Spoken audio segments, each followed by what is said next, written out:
guest with us today in the studio from the Great Basin Team 2 up here working on the fire. We're going to have Jarrod MacNeil, and I'm going to let Jarrod do most of the talking. So, Jarrod, we got to figure out which mic he's on first. And welcome to the show. Thank you very much for coming in. We're going to get some updates on the fire today, first of all. What's going on over there? Well, today on the Middle Fork Complex, our acreage is up to 61,482 acres, and we're up to 35% containment on that fire. We're also managing the snag and goat fires, and the snag fire is up to 33,300 acres with 33% completion, and the goat fire is at 26,456 acres, and that one is currently at 0% containment. So I'm curious, because I've been, I live down here in Garden Valley. I'm not sure exactly, and I haven't been following the whole area, I got to admit it. Can you tell me exactly where the snag and the goat fire are? Well, so the snag and goat fire are up by the Cascades area, and so we had other teams managing those, and when we took over this one, they've downsized enough in their fire activity and their fire growth that we were able to combine them with the team that's operating the Middle Fork Complex. So we've just included them in them. For our local updates in the Garden Valley area, we're just going to be continuing with the Bulldog and the Nelly fire. Oh, that's the ones that are affecting you guys. Oh, good deal, good deal. So we've been having regular public meetings. We still going to continue now that you guys are taking over? Well, with the decrease in fire activity and the rain that's came in, we're going to start lessening some of those activities. We're going to be moving our community meetings to every Tuesday and Thursday versus Monday, Wednesday, and Friday. And if there's some odd chance that fire activity picks back up or there's a further need for more information, then we'll revisit that and start doing more. But right now, we've got our next one set for Tuesday, the 24th at 6 p.m., same location. Great, over there at the White Barn on Severance Road behind the high school. If you haven't been to any of those public meetings, they're very informative. I've been to a few myself, and what a great professional staff everybody is. They talk about lots of things, and there's plenty of time for questions afterwards. So, Jarrod, what do you do besides being part of the information office? Well, I'm also part of the Alaska Forestry Fire Medic Program. So I am a line qualified EMT. So I go out on the fire line with the boots on the ground and basically make sure that nobody gets hurt, or if they do, that we can take care of them and get them out of there pretty quick. So with that, we're some of the last ones to go out to or first ones to the line, and we're the last ones to come out of the line. We follow the resources back as they head to camp. We actually have a pretty vast network that we use for medical.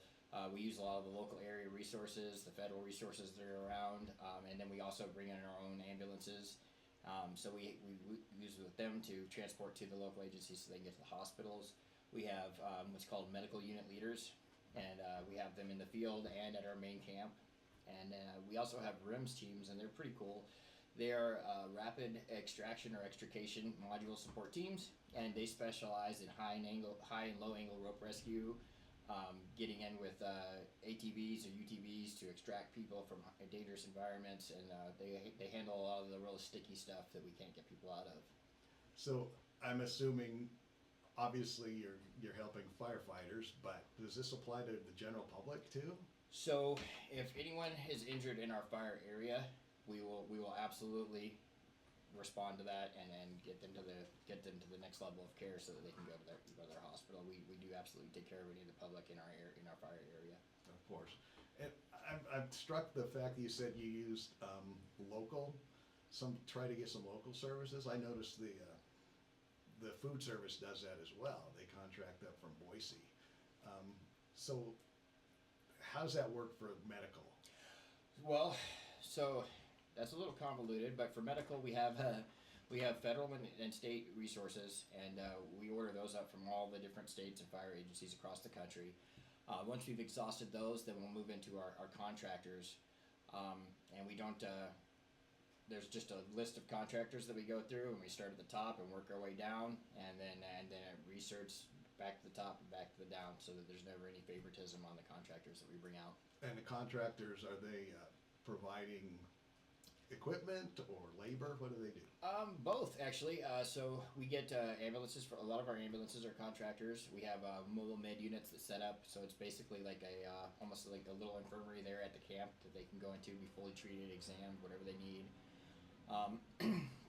And then if there's anything that we can't take care of, then we'll move them to the local area hospital or a higher level of care. Hopefully, not too many of those situations. Huh? No, a happy medic is definitely a bored medic. Amen.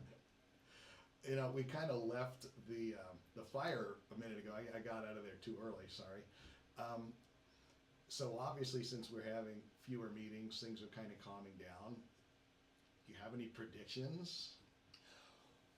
Well, Sorry, that's a tough one. Well, it's definitely gonna affect our operational tempo a little bit. We don't need to be quite as fast paced or engage as aggressively as we do when those fires are really kicked off. So we can really take our time and be safe with all of our operations here.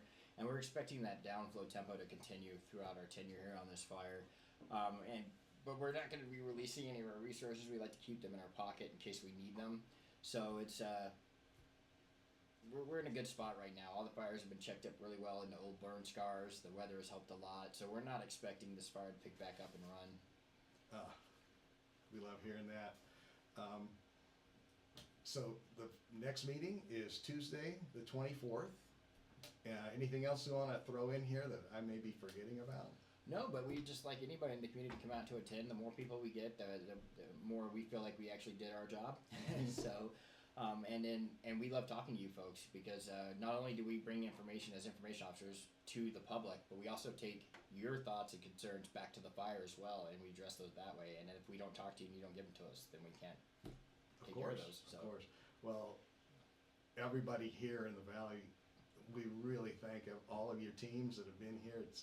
We've met a lot of people here. I've met a lot of people at the radio station doing interviews, and everybody's been so professional and so helpful, and I know the whole area, everybody thanks you guys for coming in and helping us out. It was a little stressful for a while, a lot of smoke, and things are looking up, so thank you for that update. Absolutely. All the credit goes to our boots on the ground, though. We're just the ones spreading the information for you. So. Sure. How many guys do you have working, and gals, sorry, how many people do you have working the fires now? Any idea? Let's see, so... I'm throwing that one at him. Yeah, give me 1 second there. Right now we have 655 people. On the Middle Fort Complex. Sorry, I was. It's okay. Surprise question. Yeah, he got me on that one there. I didn't have my notes in front of me. Well, that's good because I remember at one time it was up over 900. Yeah, so it's changing a lot now with the new team taking over and some of the other people leaving. So our resources are changing vastly there. And you guys are here for 2 weeks. That's our typical tenure, yes, sir. Yeah. And then another team comes in, and hopefully a smaller team then. That is the goal. We're gonna try and leave them a nice, tidy package, and hopefully they'll be able to hand it off to with a lot less resources and be able to handle it. Bottom line is, it's not going to be out until it starts snowing, right? Portions of it, most likely. Yeah. Well, we appreciate you guys coming in this morning, and always great to have information. Okay, audience, let's get back to some music, and then I'll come back and update you with some of our sponsors.